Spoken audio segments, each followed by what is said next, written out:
Oh, hi! Didn't see you there. Dr. Sebastian Lopez, clinical geneticist.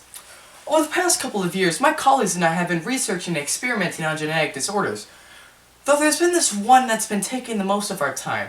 It's called CIPA, congenital insensitivity to pain. This is one of the rarest disorders we've ever come across, with less than 60 cases in the United States since 1983. This is concerning, for if not a lot of people have CIPA, there's not many specialists to go around who would treat its symptoms. My colleagues and I believe that this is incredibly unfair, and that everybody deserves the attention and treatment they deserve. And thus, my colleagues and I founded the CIPA Awareness Foundation, a charity whose goal is to give back a vital aspect of life to those who simply do not have it.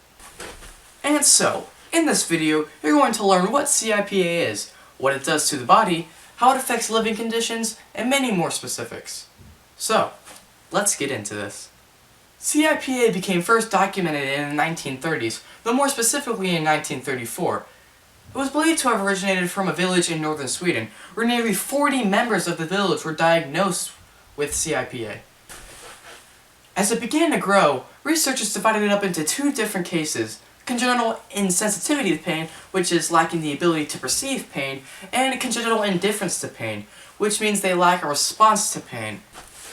For example, someone with congenital indifference to pain wouldn't flinch when they feel pain. Fun fact, there are more than 6 times the people in Japan affected by CIPA than there are in America.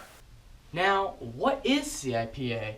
I mean, I've already explained it's an acronym for congenital insensitivity to pain, but what do all those big, fancy words mean? Well, let's explain. Congenital insensitivity to pain basically means that an individual lacks the ability to perceive pain. Though, in some cases, they can still tell the difference between a sharp and dull object and a hot and cold one. Though, what they cannot feel is the pain they feel on their tongue after they drink, say, a hot cup of coffee. Well, why does this all happen, you ask? Well, when someone feels pain, peripheral nerves are really the one that send the signal to the brain saying, hey, you're hurt. To be more specific, nociceptors, which are on the nerve cells, are the one that sense the pain and send the signal to the brain. These nociceptors are coupled in a material called myelin, which helps with impulse conduction. Axons, which are a structure a part of the nerve cells, are the ones that take the signal from the nociceptor and carry it to the brain. Now, these axons can either be myelinated or unmyelinated. This is basically the difference between a fast signal and a slow signal. What does this process have to do with a person with CIPA, you may ask? Well, this entire process is absent inside the body of someone with CIPA. This message isn't being lost, however. It's because that a person with CIPA has a lower amount of nerve fibers in their body. The brain cannot sense a signal if the signal was never sent in the first place. So let's briefly talk about anhidrosis then. If the person has a lower amount of nerve fibers in their body, that means that they have a lower amount of nerve fibers everywhere in their body.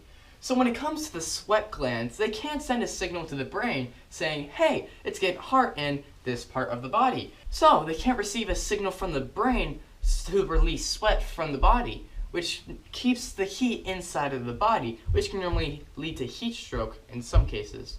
So, let's jump into some specifics.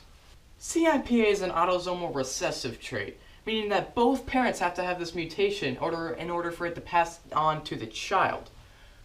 It makes a mutation in NTKR1 gene, found on chromosome 1. Why do I emphasize 1? Another one. Another one. Another one. CIPA is one of the 7 disorders in the HSAN family, all of which affect the nervous system and the sweat glands. Before we move on, I want one of my colleagues to explain to you some specific cases. You'll meet the names and the families of the people who are affected by this disorder, and you'll meet how their lives are drastically changed. So, without further ado, this specific gene is important as it codes for a protein a part of the... In the case of CIPA though, this receptor is abnormal, resulting in less likely to function and a less likely rate of survival, leading to no pain felt. During the process of transcription and protein synthesis, the enzyme helicase unzips the strand of DNA, and RNA polymerase makes a complementary strand of mRNA, which will eventually leave the nucleus. During this process of transcription, when RNA polymerase is transcribing the nucleotides, one of the nucleotides could be either inserted or deleted. It could be either one. Both of them result in a frame shift. Due to this, all of the nucleotides are shifted from one end to the other. Not actually, let me rephrase that. If all of them are on one side and all of the other, and you take a nucleotide from the center, all of them on the right will be shifted over one nucleotide. Now think of the impact that'll have.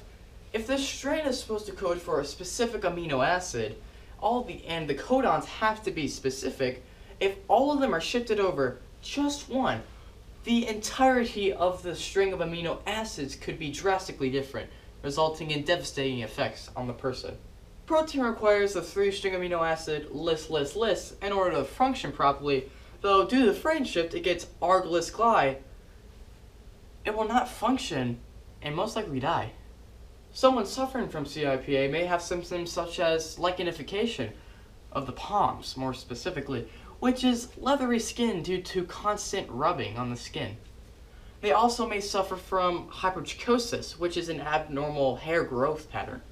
Other symptoms of CIPA include hyperactivity, emotional instability, decreased intellectual ability, and hypertonia, which is a condition where the person has a very decreased amount of strength, such that their body weight is a hassle. Also, please keep in mind that not all people who have CIPA show the exact same symptoms. One person may show one set of symptoms, while the other may show a completely different set of symptoms. Now let's talk about lifespan. Lifespan of someone with CIPA typically ranges from 3 to 25 years. If they survive being an infant till 3 years old, then they're likely to pass on around the age of 25 or so. The childhood of someone with CIPA is no laughing matter either. They have to spend most of their times in a treatment room that is meant to help with their symptoms. They also have to wear protective gear such as a helmet, for they just want to constantly bang their head against the wall sometimes. Why, you may ask? Well, they don't feel it, and they just like the vibration that it provides to them.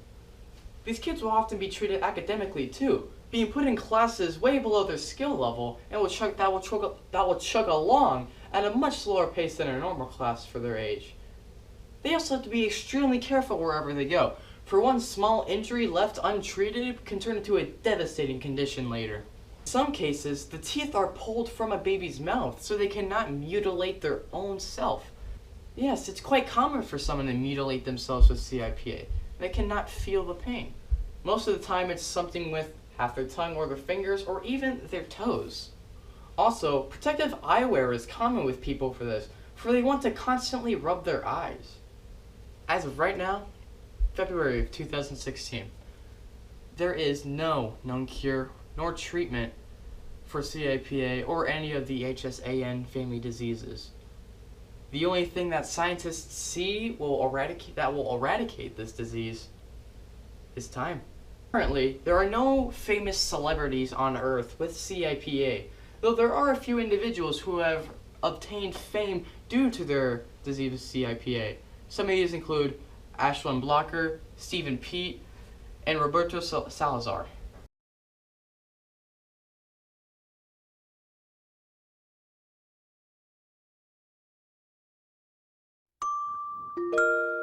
This is Isaac. Isaac is a sufferer of CIPA. When he was born, his parents didn't know about his condition. Then, one day when Isaac was a toddler, his parents found that he had been teething on his tongue and had chewed nearly half of it away. After tending to his injury, they ran certain tests on him because they noticed that he wasn't showing any signs of pain. The results of these tests confirmed that Isaac had the rare genetic disorder, congenital insensitivity to pain. We're doing the best we can to teach him. He knows blood is bad, said Randy, Isaac's father. We taught him even when he was little to say, ow. You don't have to tell normal kids to say ow. Since the body's natural function for perceiving injury doesn't function for Isaac, His parents have been trying to teach him other ways to know that he is hurt and that he needs help. For example, when feeling something that he has been told can hurt him, like part of him being stepped on, his parents taught him to say, "Owie." Many people don't know that this condition really exists. Stephen, another sufferer of CIPA, was often covered in injuries that he paid no mind to. People assume that this was due to negligence and abuse by his parents. His parents were accused of child abuse, and Stephen was taken from his home by Child Protective Services. He was in their custody for about 2 months until his parents, with the support of Stephen's pediatrician, finally convinced CPS that Stephen's condition was real and was the cause of the injuries. If CPS, the people who should really know about this condition, weren't aware of its existence, then there should absolutely be more awareness of this devastating genetic disorder.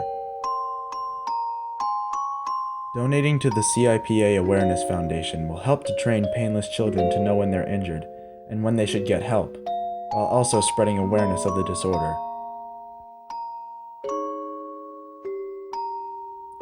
100% of the proceeds go straight to helping children born without the gift of pain. We'll make sure the pain of them and their families does not go ignored.